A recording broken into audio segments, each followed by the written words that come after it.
Tere, mina olen Eve Reisalu ja ma räägin täna rohttaimedest. Rohtaimed on kasvult väiksemad kui puud ja põõsad.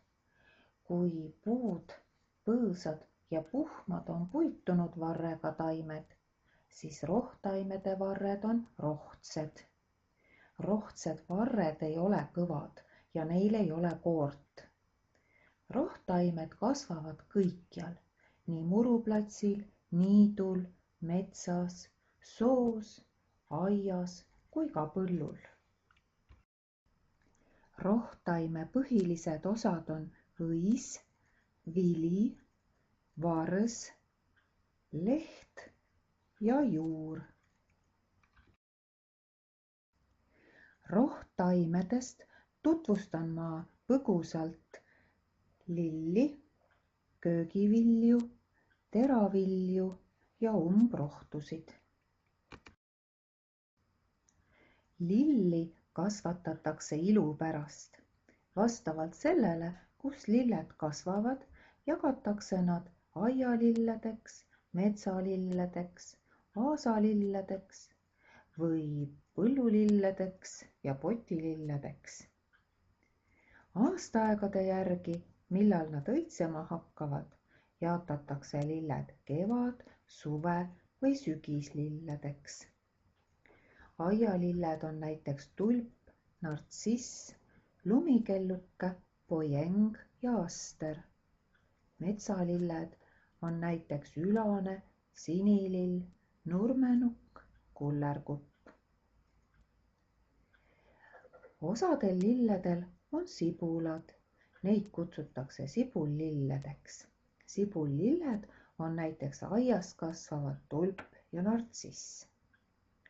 Mõnedel lilledel on aga maalune vars ehk risoom, näiteks maikelluke ja ülane.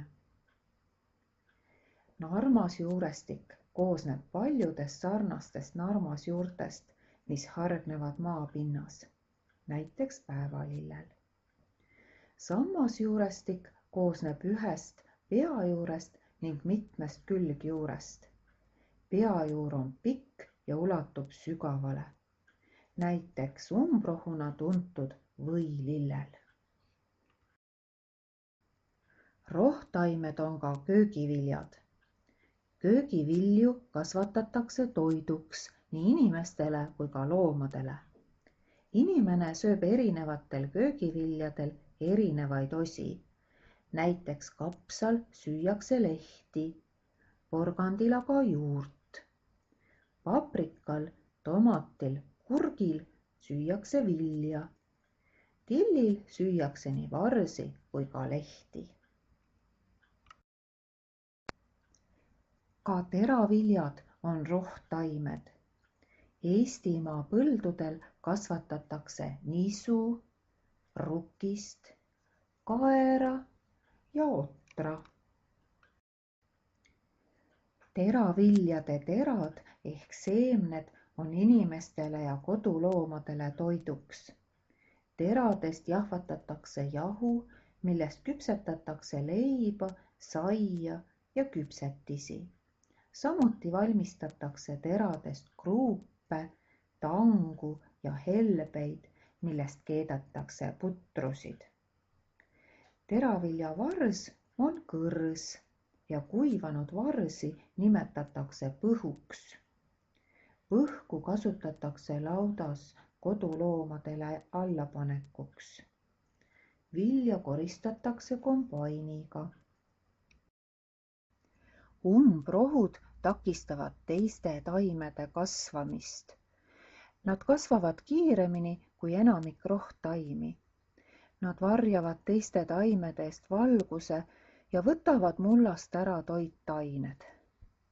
Umbrohud on näiteks kõrvenõges, võilill, malts, orashein, naat, põldohakas, kassitapp ja palju teisi. Sellel slaidil ongi näha õitsevat kassitappu ning naati. See oli lühike ülevaade rohttaimedest. Tänan kuulamast ja vaatamast.